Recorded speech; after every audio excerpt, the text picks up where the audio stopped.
ഇന്നത്തെ വീഡിയോയിൽ നമ്മൾ പഠിക്കാൻ ഉദ്ദേശിക്കുന്നത് ആക്സിലറേറ്റഡ് മോഷൻ എന്താണെന്നാണ്. അപ്പോൾ നമുക്കറിയാം ആക്സിലറേഷൻ എന്താണെന്ന് ചോദിച്ചാൽ വെലോസിറ്റിക്ക് വരുന്ന വ്യത്യാസമാണ്. ഒരു സെക്കൻഡിലുള്ള വ്യത്യാസത്തെയാണ് സാധാരണയായിട്ട് ഡെഫിനിഷനായിട്ട് നമ്മൾ പറയുന്നത്. ഒരു സെക്കൻഡിൽ എത്രമാത്രം വെലോസിറ്റിക്ക് ചേഞ്ച് വന്നു, അതിനെയാണ് ആക്സിലറേഷൻ എന്ന് വിളിക്കുന്നത്. So acceleration A is equal to change in velocity by time. ഇതാണ് ആക്സിലറേഷൻ്റെ definition. It is the change in velocity in unit second. ഒരു സെക്കൻഡിൽ വരുന്ന ചേഞ്ച് ഇൻ വെലോസിറ്റി, അതിനാണ് ആക്സിലറേഷൻ എന്ന് വിളിക്കുന്നത്. അപ്പോൾ നമുക്ക് നോക്കാം. A is equal to change in velocity എന്ന് പറഞ്ഞു കഴിഞ്ഞാൽ നമുക്കറിയാം final velocity minus initial velocity divide by time അല്ലേ. അപ്പോൾ ഫൈനൽ വെലോസിറ്റിയെ സാധാരണയായി V എന്നും ഇനിഷ്യൽ വെലോസിറ്റിയെ U എന്നും രേഖപ്പെടുത്താം, ബൈ T. ഇതാണ് ആക്സിലറേഷൻ. കുറച്ചും കൂടെ മോഡിഫൈഡ് ആയിട്ടുള്ള നൊട്ടേഷൻ, ഫൈനൽ വെലോസിറ്റി എന്ന് പറഞ്ഞു കഴിഞ്ഞാൽ VT എന്നും ഇനിഷ്യൽ വെലോസിറ്റിയെ V0 എന്നും എഴുതാറുണ്ട്. കാരണം ഇനിഷ്യൽ വെലോസിറ്റി എന്ന് പറഞ്ഞു കഴിഞ്ഞാൽ അതിൻ്റെ അർത്ഥം 0 ടൈമിലുള്ള വെലോസിറ്റി എന്നാണ്. അതുകൊണ്ട് V0 എന്ന് എഴുതുന്നു. ഈ കാണിക്കുന്നത് സമയമാണ്. ഇനി ഫൈനൽ വെലോസിറ്റി എന്ന് പറയുമ്പോൾ ആഫ്റ്റർ T സെക്കൻഡ്സ്, അപ്പോൾ 5 സെക്കൻഡിന് ശേഷമുള്ള വെലോസിറ്റി, ആ T ആണ് ഈ സൂചിപ്പിക്കുന്നത്. അതാണ് VT ഡിവൈഡഡ് ബൈ T. ഇങ്ങനെയും കൊടുക്കാറുണ്ട്. ഇതാണ് ആക്സിലറേഷൻ. അപ്പോൾ ഇപ്പം ഒരു എക്സാമ്പിളായിട്ട് നമ്മൾ പറയുകയാണെങ്കിൽ, ഇപ്പോൾ ഒരു വാഹനത്തിൻ്റെ വെലോസിറ്റി 30 മീറ്റർ പെർ സെക്കൻഡിൽ നിന്ന് 40 മീറ്റർ പെർ സെക്കൻഡായി മാറി. അപ്പോൾ അത് 5 സെക്കൻഡിലാണ് അങ്ങനെ ആയത്, 5 സെക്കൻഡിൽ. അപ്പോൾ നമ്മളിതിൽ നിന്ന് ആക്സിലറേഷൻ കണ്ടുപിടിക്കാൻ നേരത്തെ നമ്മൾ ഡെഫിനിഷൻ പ്രകാരം ഒരു സെക്കൻഡിലുണ്ടാകുന്ന ചേഞ്ചിനെയാണ് ആക്സിലറേഷൻ എന്ന് വിളിക്കുന്നത്. It is the change in velocity in unit second അല്ലേ. Acceleration is the change in velocity in unit second. അപ്പോൾ ഒരു സെക്കൻഡിലുണ്ടാകുന്നത് കാണണമെങ്കിൽ acceleration is equal to change in velocity ആകുമ്പോൾ 40, ഇത് ഫൈനൽ വെലോസിറ്റി, ഇത് ഇനിഷ്യൽ വെലോസിറ്റി, ഡിവൈഡഡ് ബൈ 5 അല്ലേ സമയം. അപ്പോൾ 5 കൊണ്ട് ഡിവൈഡ് ചെയ്യുമ്പോഴാണ് ശരിക്കും ഒരു സെക്കൻഡിലുള്ളത് കിട്ടുന്നത് നമുക്ക്. 5 സെക്കൻഡിൽ ഇത്രയാണ്. അപ്പോൾ ഒരു സെക്കൻഡിലാവാൻ 5 കൊണ്ട് ഡിവൈഡ് ചെയ്യുന്നു. That is equal to 10 divide by 5, 2 metre per second എന്ന് കിട്ടും. ഇതാണ് ആക്സിലറേഷൻ. സെക്കൻഡ് സ്ക്വയർ ആണ് യൂണിറ്റ്, സെക്കൻഡ് അല്ല, സെക്കൻഡ് സ്ക്വയർ. അപ്പോൾ ആക്സിലറേഷൻ്റെ unit metre per second square അല്ലേ. ആക്സിലറേഷൻ്റെ ഡയമെൻഷൻ എന്ത് വരും? ഡയമെൻഷൻ ഓഫ് ആക്സിലറേഷൻ അല്ലേ, LT റൈസ് ടു -2 നമ്മൾ പഠിച്ചതാണ്. ഇതാണ് ആക്സിലറേറ്റഡ് മോഷനിൽ എനിക്ക് പ്രധാനമായും പറയാനുള്ളത്. ഇനി അതിലൊരു കാര്യം അറിയാനുള്ളത്, എന്താണ് യൂണിഫോം ആക്സിലറേഷൻ? യൂണിഫോം ആക്സിലറേഷൻ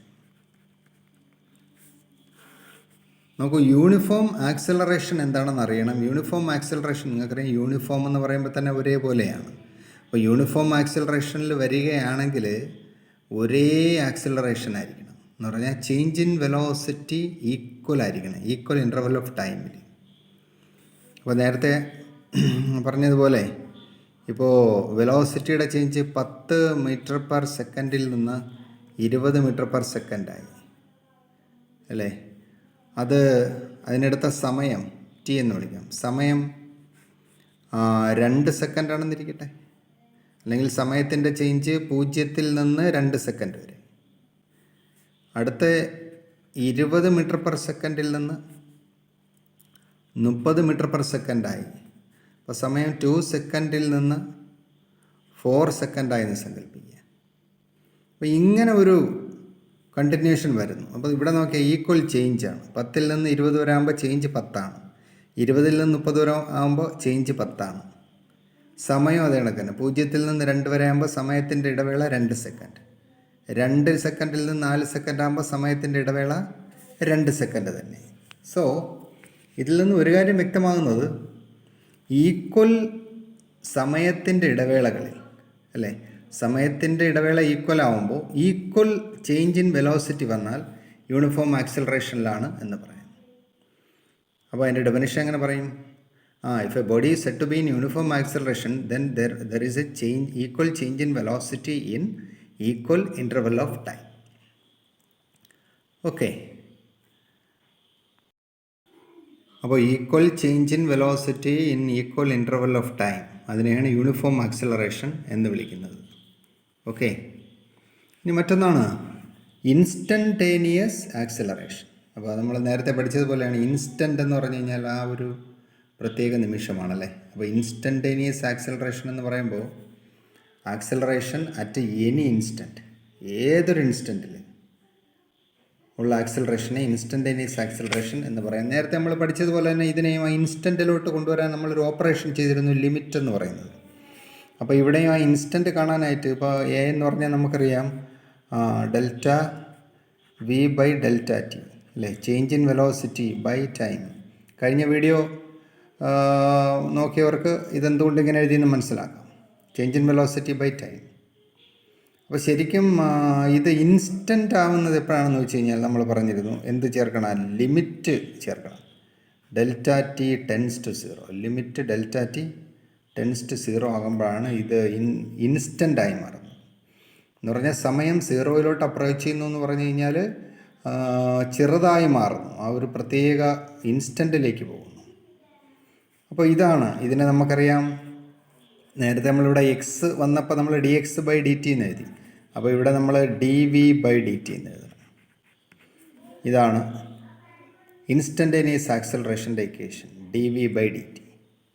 ഇത് നമ്മൾ പഠിച്ചു വയ്ക്കണം. പക്ഷേ ഇതിനെ ഒരു മോഡിഫിക്കേഷനും കൂടെ ചിലർ വരുത്താറുണ്ട്. എന്താണെന്ന് വെച്ച് കഴിഞ്ഞാൽ ഇൻസ്റ്റൻറ്റേനിയസ് വെലോസിറ്റി നമുക്കറിയാം d x by d t എന്നാണ് നമ്മൾ എഴുതിയത്. ഇത് ചില പരീക്ഷകൾക്ക് നേരിട്ട് ചോദിക്കാറുണ്ട്.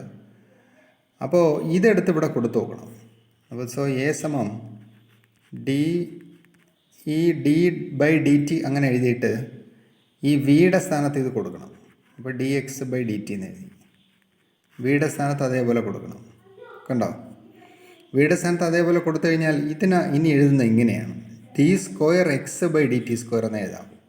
ഇതാണ് ഇതിൻ്റെ മാത്തമാറ്റിക്കൽ, ഇങ്ങനെയാണ് നമ്മൾ എഴുതുന്നത്. അത് എന്തുകൊണ്ടാണെന്ന് ഹയർ ക്ലാസ്സിൽ പഠിക്കും.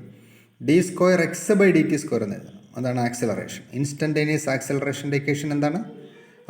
D square x by d t square, അല്ലെങ്കിൽ ഇത് പറഞ്ഞാലും മതി. ഇത് രണ്ടും ഈക്വലാണ്. അപ്പോൾ അതാണ് ഇൻസ്റ്റൻറ്റേനിയസ് ആക്സിലറേഷൻ. ഓക്കെ, അപ്പോൾ ഇത്രയും നമ്മൾ പഠിച്ചിരിക്കണം. ഇതാണ് ആക്സിലറേഷനെ കുറിച്ച് പറയാനായിട്ടുള്ളത്. Okay, see you.